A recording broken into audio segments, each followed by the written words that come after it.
A segunda-feira foi de folga até uma alteração na programação, porque o Cruzeiro retornou de viagem e pelos jogos consecutivos também, né? O Cruzeiro jogou lá na Colômbia, depois teve a viagem para Goiânia, então hoje foi folga, até porque a princípio o campeonato não vai parar, pelo menos até agora não tem nada. Segunda-feira o Cruzeiro tem jogo lá no Morumbis, diante do São Paulo. O tricolor paulista é o próximo compromisso pela Série A do Campeonato Brasileiro. Só que antes tem jogo na quinta. E o Cruzeiro treina terça e quarta apenas e joga na quinta diante do União La Calera no Independência. E esse jogo deve ter o Independência lotado. O Cruzeiro até soltou a parcial no dia de hoje e falando de mais de 10.500 ingressos vendidos e não tem mais o ingresso para o time do povo, que é o que custa R$10, ou na cadeira Pitangui, ou na cadeira Minas, ou na cadeira Ismênia. O restante tem normalmente. E bora lá, eu tenho certeza que vai dar aí mais de 20 mil torcedores neste compromisso para o Cruzeiro buscar a classificação, pelo menos em segundo, né? E se ficar em segundo, melhor ter uma pontuação mais alta, porque aí vai enfrentar um terceiro colocado que tenha uma pontuação mais baixa no grupo dele na Copa Libertadores da América. Deixa eu dar uma informação aqui que é sobre o jovem Kaique, porque o Cruzeiro procurou o Kaique, uma apuração até com os nossos amigos do Deus Me Dibre. O Cruzeiro quer valorizar o atleta e pensa em uma renovação até o final de 2027 do contrato do jogador. O Kaique é um ativo importante. O Cruzeiro sabe que é um atleta aí de seleção de base, esteve convocado recentemente para torneio pré-olímpico, enfim, foi quando ele se machucou, inclusive, e é um ativo do Cruzeiro, e o Cruzeiro quer trabalhar isso da melhor forma possível, então a ideia é prorrogar o contrato até o final de 2027, o Kaique, que é o reserva imediato do lateral Marlon.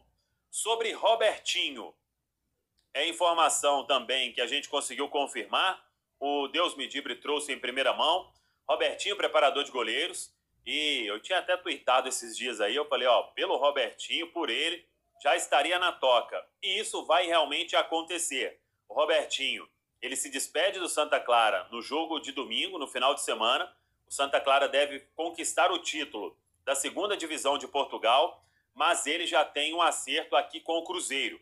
O Santa Clara, que é presidido inclusive pelo Bruno Vicentim durante um bom tempo, foi dirigente do Cruzeiro, e ele apostou no Robertinho quando o Robertinho saiu aqui do Cruzeiro, foi demitido na época pelo Conselho Gestor, e aí o Bruno Vicentim levou o Robertinho para Portugal, primeiro para o Alverca e depois para o Santa Clara. E lá ele fez um belíssimo trabalho com todos os goleiros, e agora o Santa Clara subindo de divisão, mas o Robertinho vai retornar ao Brasil, tem chegada prevista para outra semana, e com esse acerto encaminhado é só se despedir mesmo do clube que abriu as portas para ele lá em Portugal, para retornar aqui ao Cruzeiro. E o Robertinho deve trabalhar, aí vamos ver como o Cruzeiro vai definir este organograma da preparação de goleiros.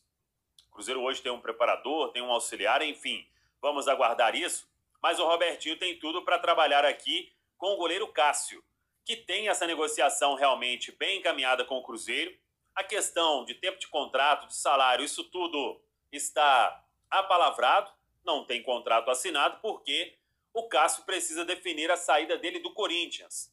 O Corinthians tentou uma renovação, tenta uma renovação, mas a ideia do Cássio, do staff, é mesmo essa mudança de ares. Ele acabou virando reserva, então o Cássio sente que essa mudança de clube poderia ser muito benéfica para ele, e tendo, claro, uma confiança aqui de um projeto montado pelo Cruzeiro, pelo Alexandre Matos. Então ele tem 36 anos, considera que tem lenha para queimar ainda, e poderia ter, no Robertinho inclusive, um preparador para fazer o Cássio chegar no ápice da sua condição física, da sua condição técnica, e ser aquele Cássio que todo mundo conhece. Isso pode ser um fator muito importante. Então a negociação vem sendo bem encaminhada, e o Cruzeiro pensa em definir o mais rápido possível. Por quê? Se vai contratar o goleiro pensando na janela do meio do ano, mesmo assumindo, por exemplo, se ele chegar algumas semanas antes, o Cruzeiro assume um salário do atleta. Mesmo assumindo isso, o entendimento é que, Se ele vai chegar no meio do ano, quanto mais cedo ele chegar, melhor. Vai treinar, vai se preparar e vai ficar pronto para quando a janela se abrir. Só que, repito, ele tem que acertar essa saída do Corinthians. E como eles vão acertar isso, é o desafio que todo mundo quer ver. Como o Corinthians vai anunciar, como o Corinthians vai liberar um grande ídolo da história do clube. Da mesma forma, o Cássio não quer sair brigando com ninguém, não quer criar um clima ruim pelo respeito que ele tem pela camisa e pela torcida corintiana. Para a gente fechar, já falei sobre isso, que o Cruzeiro está no mercado, buscando muitas opções, conversando com muita gente, e um jogador que o Cruzeiro tem interesse, se vai avançar ou não aí já é outra história, mas é, na minha opinião, um baita zagueiro, que é o Mina. Jogou no Palmeiras, o Alexandre Matos contratou o Mina na época para o Palmeiras, depois vendeu o Mina para o Barcelona, o Mina rodou alguns clubes da Europa e agora ele se encontrou no Cagliari, tá voltando a jogar bem, tem 29 anos ainda, tem lenha para queimar e é um nome aí dentre os monitorados, né? O Cruzeiro vai buscar um goleiro, aí pode ser o Cássio, um zagueiro, um volante, 2 beiradas, um centroavante, são as posições iniciais ali identificadas pela diretoria do Cruzeiro. Agora, para cada posição dessas, são vários os nomes, vamos seguir acompanhando e tendo informação, a gente traz aqui para todos vocês. Tá falado, pessoal? Um abraço, até a próxima. Vamos que vamos!